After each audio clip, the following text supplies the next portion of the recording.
Hello, नमस्कार प्यारे बच्चों। मैं Vijay Bansal, math lecturer, Jakhal block, district Fatehabad से, हरियाणा एजुकेशन डिपार्टमेंट। आज हम अपनी मैथ की क्लास के अंदर कुछ सीखेंगे। बच्चों, हम जो कर रहे हैं, हमारे पास क्लास 12th का हमारा जो चैप्टर 11th चल रहा है, 3 डायमेंशनल ज्योमेट्री, ठीक है, उसकी एक्सरसाइज 11.3 हम आज शुरू करेंगे। पिछले वीडियो के अंदर हम इसके 11.3 के सारे बेसिक इक्वेशन ऑफ प्लेन्स के बारे में सारा कुछ डिस्कस कर चुके हैं। आज हम इसके फर्स्ट क्वेश्चन से स्टार्ट करेंगे। इसके फर्स्ट क्वेश्चन में जैसे हमें क्या कह रहा है, in each of the following cases determine the direction cosine of the normal to the plane and the distance from the origin.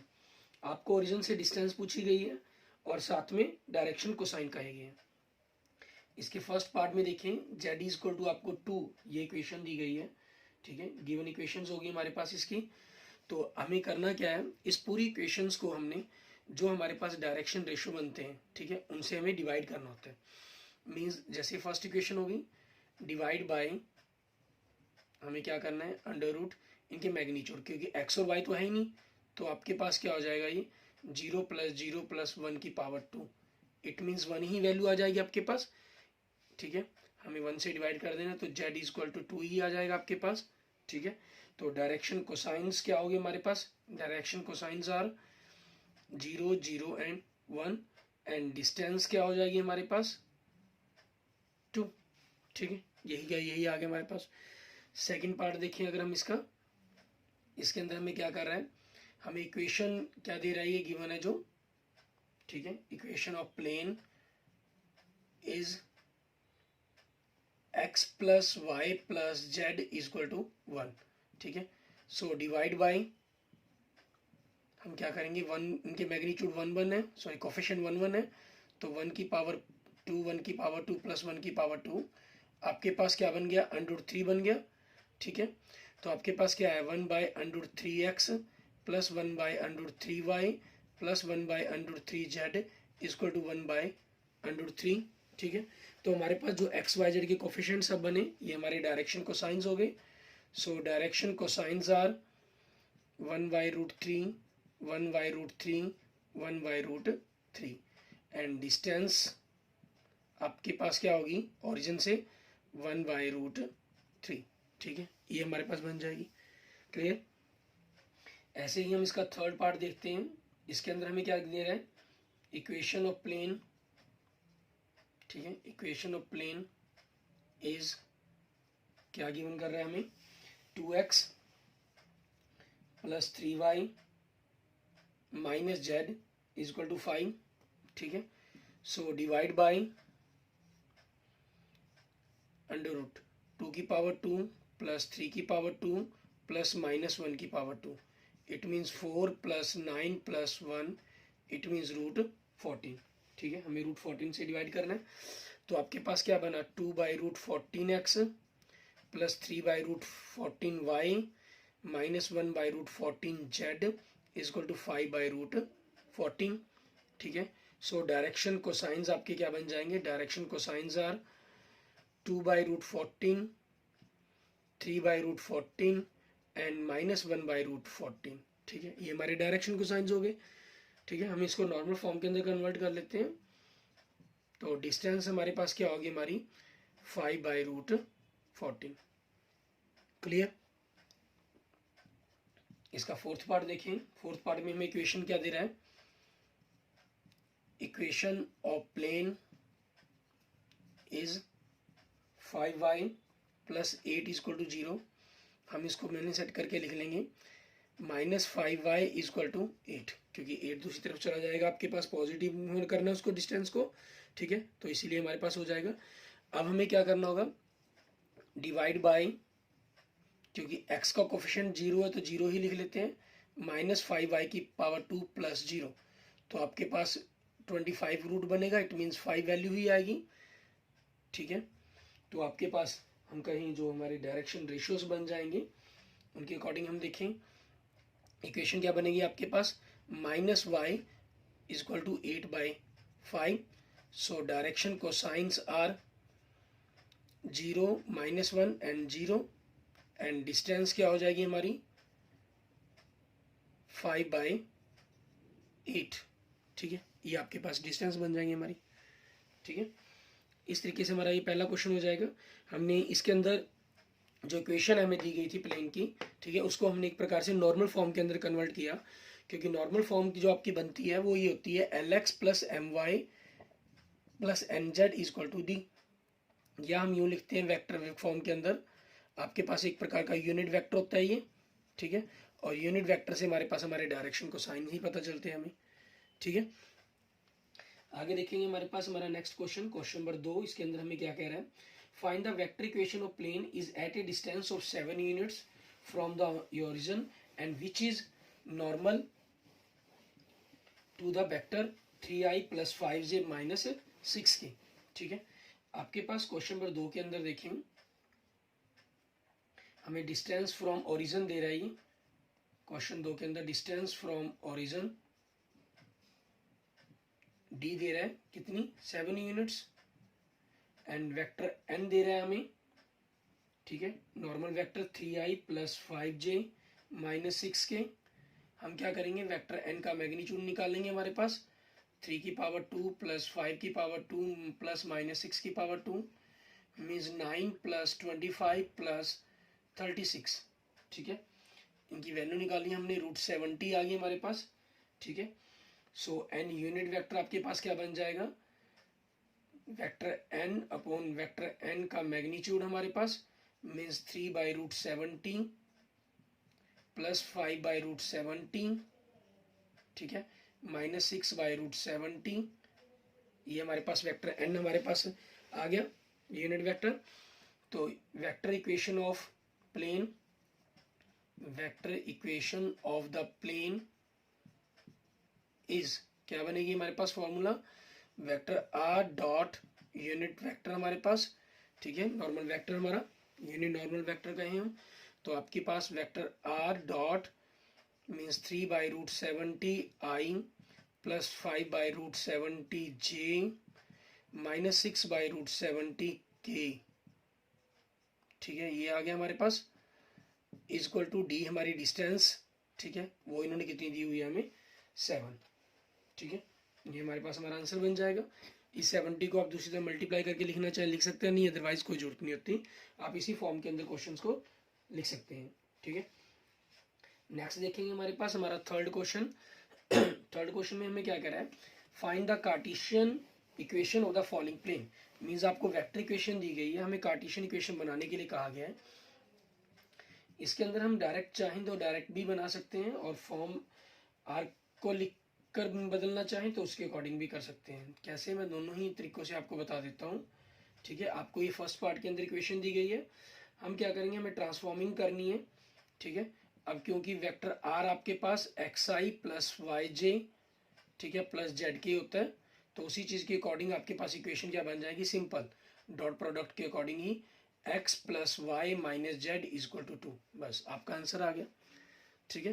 क्योंकि डॉट प्रोडक्ट आपने लिख दी है, इसके अंदर ज़्यादा डिटेल में हमें जाने की कोई जरूरत नहीं है। आप डॉट प्रोडक्ट करके दिखाना चाहें तो उसके अकॉर्डिंग भी लिख सकते हैं, ठीक है। सेकंड पार्ट देखें, इसके अंदर हमें इक्वेशन ऑफ प्लेन क्या दे रहा है, vector r dot 2i + 3j - 4k = 1, ठीक है। अब क्योंकि वेक्टर r आपके पास xi + yj + zk है हमारे पास, ठीक है, ये होगा, तो इसी चीज़ के अकॉर्डिंग हमारे पास जो हमारा क्या बन जाएगा, 2x + 3y - 4z = 1, ठीक है, ये आ जाएगी। ऐसे ही देखते हैं हमारे पास नेक्स्ट थर्ड पार्ट, ठीक है। इसके अंदर आप देखिए आपको क्या दे रहे हैं, vector r dot s - 2t i + 3 - tj + 2s + t × k = 15। अब क्योंकि वेक्टर r आपके पास क्या है, xi + yj + zk, ठीक है, तो इसलिए आपके पास सिंपल आपको क्या करना है, इनके साथ x y z लिखना है। ये एस टी की फॉर्म में आ गए तो कोई प्रॉब्लम नहीं है हमारे लिए। s - 2t x 3 - t y 2s + t z = 15, ठीक है, ये हमारे पास बन जाएगा। ऐसे ही हम इसका फोर्थ पार्ट देखें। हमें वेक्टर की इक्वेशन क्या, वेक्टर इक्वेशन क्या गिवन है, आप यहाँ पर लिखना चाहें तो थोड़ा सा जनरल लिख भी सकते हैं। वेक्टर इक्वेशन ऑफ प्लेन, ठीक है, vector equation of the plane is, ठीक है, vector r, sorry fourth part इसके अंदर है ही नहीं हमारे पास, ठीक है, 3 ही पार्ट दिए हुए थे इन्होंने, तो इसको तो करने की जरूरत ही नहीं है, हमारे पास है ही नहीं। इसमें आप लिख सकते हैं, जैसे मैं आपको जनरल बता देता हूँ, vector equation of the plane, ठीक है, इस ये आ जाएगी। उसके बाद Cartesian, so Cartesian equation of the plane is, ठीक है, इस तरीके से आपके पास इस फॉर्म में आंसर लिख सकते हैं, ठीक है। आगे देखते हैं हमारे पास नेक्स्ट क्वेश्चन नंबर 4। इसके अंदर हमें क्या कह रहा है, कहना in the following cases find the coordinates of the foot of the perpendicular drawn from the origin, ठीक है, मींस ओरिजिन से आपको जो परपेंडिकुलर ड्रॉ किया गया उसके फुट के कोऑर्डिनेट्स पता पूछने गए आपसे इसके अंदर। इट मीन्स जैसे मान लीजिए हमारे पास ये X axis, Y axis and Z axis है, this is X axis, Y axis and the Z axis, ये हमारे पास ओरिजिन हो गया, ठीक है। आपके पास यहाँ कोई प्लेन है, ठीक है, ये प्लेन हो गया हमारे पास। इस प्लेन के ऊपर यहाँ से लाइन से हमने परपेंडिकुलर ड्रॉ कर दिया। आपको इस पी पॉइंट के कोऑर्डिनेट पता करने हैं, जिसके कोऑर्डिनेट हम x1, y1 and z1 late कर लेते हैं, ठीक है। आपको इस x1 और y1 और z1 की वैल्यू चाहिए, ठीक है। हमने एग्जांपल्स के अंदर क्या किया था हमारे पास, जैसे फर्स्ट पार्ट देखिए इसका, क्वेश्चन फोर्थ का ए पार्ट, ठीक है, equation of plane, equation of the plane is क्या दे रहा है हमें, 2x plus 3y plus 4z minus 12 is equal to 0, ठीक है। हमने पहले नॉर्मल फॉर्म के अंदर कन्वर्ट किया था, क्योंकि तब तक हमने सिर्फ नॉर्मल फॉर्म ही पढ़ी थी। एग्जाम्पल नंबर 15 के अंदर आपको अगर याद होगा, ठीक है, मैंने अपने जो इस लेक्चर में करवाई थी उसमें हमने सिर्फ नॉर्मल फॉर्म के बारे में ही पढ़ा था, इसलिए हमने उसी का यूज़ किया। यहाँ हम नॉर्मल फॉर्म की जगह डायरेक्ट भी बात चल सकते हैं हमारे पास, ठीक है। तो आप लिख सकते हैं डायरेक्शन रेशो, ठीक है, ऑफ द नॉर्मल, प्लेन का जो नॉर्मल है, ऑफ द नॉर्मल इज क्या होंगे ये 2, 3 एंड 4, ये आगे हमारे पास। And direction ratio of the line OP क्या बनेंगे, x1 minus 0, it means x1 ही लिख लें, y1 एंड z1, ठीक है। आपके पास ये प्रोपोर्शनल होंगे, so x1 by 2, y1 by 3 and z1 by 4 is equal to 0, और सॉरी 0 नहीं, हम किसी ना किसी कांस्टेंट के बराबर इसकी वैल्यू को लेट कर लेंगे, ठीक है, लेट के, ठीक है। इसलिए हमारे पास क्या बन गया, x1 is equal to 2k, y1 is equal to 3k and z1 is equal to 4k। ये हमारे पास हमारे फुट ऑफ परपेंडिकुलर आ गया, उसके कोऑर्डिनेट्स आ गए, लेकिन ये k की फॉर्म में आए हैं हमारे पास, हमें चाहिए, ठीक है, एक नंबर की फॉर्म के अंदर। तो हम क्या करेंगे, इस x1, y1, z1 को इस प्लेन की इक्वेशन के अंदर पुट कर देंगे, ठीक है। इसके लिए लिखेंगे the point x1, y1 and z1, ठीक है, लाइज ऑन द प्लेन, ठीक है, आपके पास प्लेन पर लाई करेंगे ये, ठीक है। सो आपके पास प्लेन क्या, 2x, x की जगह x1 वहां पुट करते हैं, तो वैल्यू क्या पुट कर दें 2k, plus 3 into y1 put करेंगे तो उसकी जगह क्या पुट कर देंगे 3k, 4 की जगह z1 पुट करेंगे, z की जगह z1 पुट करेंगे, z1 कितना आपका 4k minus 12 is equal to 0, ठीक है। तो इनको हमने ऐड किया 4k plus 9k plus 16k minus 12 is equal to 0, तो आपके पास 25 प्लस 9 29 हो जाएगा, 29k is equal to 12, so k की वैल्यू क्या बन गई 12 बाई 29, ठीक है, ये आपके पास बन गई। सो x1 क्या हो जाएगा 2 इंटू 12 बाई 29 मीन्स 24 बाई 29, ठीक है। एंड y1 आपके पास 3 into 12 by 29, it means 36 by 29, ठीक है, ये वैल्यू बन जाएगी हमारे पास। z1 4 into 12 by 29, it means 48 by 29, ये आ जाएगा आपके पास, ठीक है। तो फिर आगे हम क्या करेंगे, हमारे पास लिख देंगे हम इसके अंदर, ठीक है, hence foot of the normal from the origin to the given plane,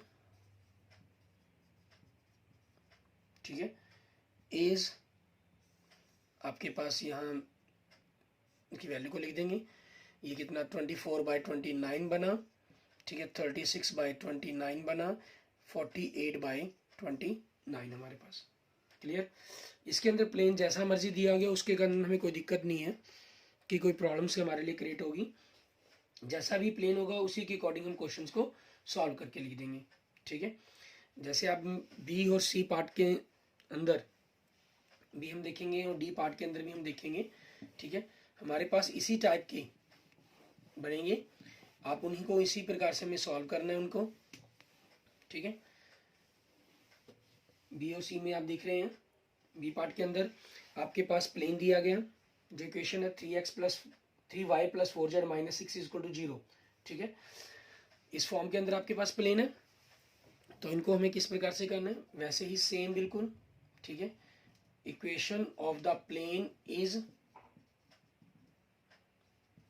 3y + 4z - 6 = 0, ठीक है, ये दिया गया। तो अब हमारे पास हमें क्या करना है, तो direction ratio of the normal is 0, 3 and 4, ठीक है, and direction ratio of the OP, हमने इसको ओपी का नाम दे दिया, x1, y1 एंड z1। सो इनकी जो रेशो है आपके पास वो कांस्टेंट होगी, ठीक है, उन प्रोपोर्शनल होंगे आपस में ये दूसरे के। सो x1 की वैल्यू 0 बन गई तो फिक्स होगी हमारे पास, एंड y1 आपके पास 3k आ गया, एंड z1 आपके पास 4k आ गया, ठीक है। अब द पॉइंट हमारे पास वही सेम चीज, the point x1, y1, z1, आप इसके अंदर वैल्यू लिखना चाहें तो लिख भी सकते हैं, 0, 3k, 4k, ठीक है, lies on the plane, lies on the plane, ठीक है। इसके अंदर x तो है ही नहीं, 0 पुट हो जाएगा, 3 × 3k + 4 × 4k - 6 = 0, it means 9 + 16 25k = 6, so k की वैल्यू क्या बन जाएगी, 6/25, ठीक है, ये हमारे पास वैल्यू बन गई। x1 आपके पास है हमारे पास, ठीक है, सो x1 तो आपके पास 0 रहेगा, ठीक है, और y1 आपके पास क्या आ जाएगा, 3 × 6/25, इट मीन्स 18/25 बन जाएगा, एंड z1 आपके पास 4 × 6/25, इट मीन्स 24/25 बन जाएगा हमारे पास, ठीक है, ये हमारे पास हो गया। सो आगे हम लिख देंगे कोऑर्डिनेट्स, ठीक है, कोऑर्डिनेट्स सिंपल लैंग्वेज में लिख लें, पूरा लिखना चाहिए पूरा लिख लें, coordinates of the foot of perpendicular, foot of the perpendicular, ठीक है, ये क्या बन जाएगा, 0 आपके पास 18/25 एंड 24/25, क्लियर, ठीक है। इस तरीके से आपके पास आपका क्वेश्चन एंड आंसर बन जाएगा। ऐसे ही हम क्या करें, इसका नेक्स्ट पार्ट देखते हैं हमारे पास सी, उसके अंदर आपके पास इक्वेशंस हमें सिंपल सेम ऐसी ही दी हुई है, ठीक है। हम इक्वेशन लिखते हैं, मैं आपको क्वेश्चंस करके दिखा देता हूँ, x + y + z = 1, ठीक है, जो डायरेक्शन रेशो है आपके पास क्या बन जाएंगे, इसके 1 बन जाएंगे आपके पास, ठीक है, डायरेक्शन रेशो आपके पास 1 बन गए। उसके बाद इनकी वैल्यूज को हम लिखते हैं हमारे पास, ठीक है, यहां से आपके पास वैल्यू क्या बनेगी, रेशियो को अपने प्रोपोर्शनल होंगे, तो आपके पास x1, y1 और z1 की वैल्यू क्या आ जाएगी, k ही आ जाएगी, ठीक है, क्योंकि आपने इसको k लेट कर लिया, ये हमारे पास सी पार्ट हो जाएगा हमारा, ठीक है। इट मीन्स आपके पास जो वैल्यू है वो तीनों के लिए k होगी हमारे पास, ठीक है। अब इक्वेशंस के अंदर आपको इनको पुट करना है और इनके कोऑर्डिनेट्स निकालने हैं, ठीक है। अब कोऑर्डिनेट्स निकालने के लिए हमें क्या करना, क्या होगा, चीज़ देखते हैं, ठीक है। एक्स वाई जेड की जगह हमें इनको पुट करना है, k + k + k = 1, so 3k = 1 and so k is equal to 1/3 आपके पास ये हो जाएगा। इसलिए x1 की वैल्यू 1/3, y1 की वैल्यू 1/3 एंड z1 की वैल्यू 1/3 आपके पास हो जाएगी। इट मीन्स आपके जो फुट ऑफ परपेंडिकुलर है वो 1/3 1/3 1/3 हो जाएंगे हमारे पास। ठीक है, ये हमारा सी पार्ट बन जाएगा। ऐसे ही हमारे पास एक फोर्थ पार्ट दिया गया। फोर्थ पार्ट के अंदर हमारे पास इक्वेशंस क्या है, ठीक है। फोर्थ पार्ट की इक्वेशन दी हुई है इन्होंने 5y + 8 इक्वल टू 0, ये आपके पास डी है। तो उसी चीज के अकॉर्डिंग आपके जो रेशो है वो चेंज हो जाते हैं। डायरेक्शन रेशो यहाँ से फिर क्या बन जाएंगे आपके पास, आपके 0 5 एंड 0, ठीक है। तो इनकी वैल्यू 0 0 5 हो जाएगी। हमारे पास x1 और z1 ये तो आपके लिए दोनों ही 0 हो जाएंगे और y1 आपके लिए 5k बन जाएगा। मीन्स इन दोनों वैल्यूज के हमारे पास 0 0 आ जाना है और ये वैल्यूज हमारे लिए 5k हो गई। ठीक है, कंसेप्ट बिल्कुल सेम वैसा ही, सिर्फ यहाँ से आपके पास जो पोर्शन है वो चेंज हो जाता है थोड़ा सा करने के लिए। ठीक है ना, इक्वेशन चेंज हुई है तो उसके अकॉर्डिंग ही आपके पास y की जगह आपने क्या रखना है, 5k रखेंगे plus 8 is equal to 0। So 25k is equal to -8 and so k is equal to -8/25। x1 आपके पास 0 है, ठीक है। तो y1 आपके पास क्या होगा, y1 की वैल्यू की अगर हम बात करें, ठीक है, वो आपके पास 5k है। तो 5 इंटू -8/25, इट मीन्स -8/5। ठीक है, ये आपके पास वैल्यू आ जाएगी आपकी, क्योंकि 5 इससे कट जाएगा 5 पे हमारे पास। एंड z1 आपके पास कितना है, वो 0 है। तो 0 -8/5 एंड 0। ठीक है, ये हमारे पास हमारे कोऑर्डिनेट आ जाएंगे। Foot of the perpendiculars drawn from the origin, ठीक है, ऑन द प्लेन। क्लियर। आगे देखेंगे हमारे पास इसी टाइप के नेक्स्ट क्वेश्चन नंबर 5। इसके अंदर हमें क्या करने के लिए कहा गया, क्वेश्चन नंबर 5 देखें। क्वेश्चन नंबर 5 में कह रहा है कि find the vector and the Cartesian equation of the plane. ठीक है, क्वेश्चन नंबर 2 की तरह जैसे हमने क्वेश्चन नंबर 2 किया था बिल्कुल सेम वैसे ही हमें यहाँ पर वेक्टर इक्वेशन और कार्टेशियन इक्वेशन निकालने के लिए कहा गया है। आपको पासिंग पॉइंट दे रहा है, ठीक है, एंड नॉर्मल वेक्टर दे रहा है दोनों ही क्वेश्चंस के अंदर। ठीक है, पासिंग पॉइंट दिया गया और नॉर्मल वेक्टर दिया गया। तो अब उसी के अकॉर्डिंग हम देखेंगे हमारे पास क्वेश्चन नंबर 5 हमारे पास। ठीक है, क्योंकि वेक्टर इक्वेशन और कार्टेशियन इक्वेशन दोनों पता करनी है तो हम पहले वेक्टर इक्वेशन के लिए लिखते हैं। ठीक है, प्लेन पासेस थ्रू, ठीक है, प्लेन पासेस थ्रू, हमारे पास प्लेन पास कर रहा है किससे, 1 0 एंड -2 से।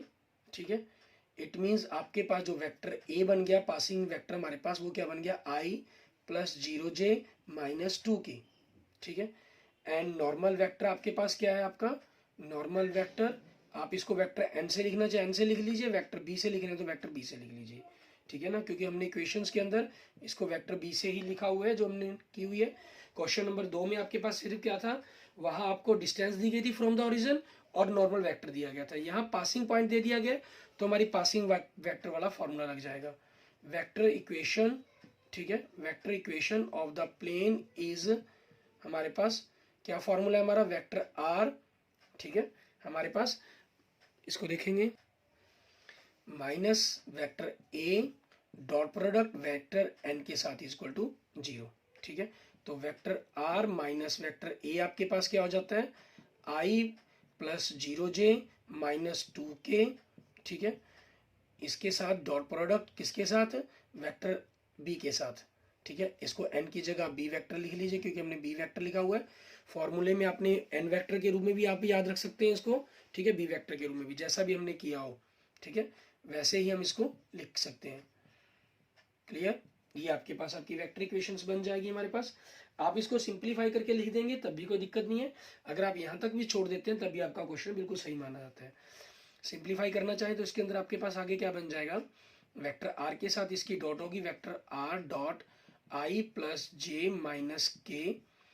ठीक है, माइनस आपके पास डॉट होगी इनकी i + 0j - 2k dot i + j - k equal to 0। तो यहाँ से आपके पास vector r dot i + j - k minus 1 plus 0 plus 2 equal to 0. So vector R dot I plus J minus K equal to 3. ठीक है, ये आपके पास आपकी वेक्टर इक्वेशन बन जाती है प्लेन की, और ये हमारे पास एक प्रकार से हमारी नॉर्मल फॉर्म के अंदर कन्वर्ट हो जाती है. ठीक है, आप इसी फॉर्म के अंदर छोड़ देते हैं तो ये पासिंग पॉइंट और आपके पास डायरेक्शन वेक्टर दोनों ही शो करता है इसके अंदर.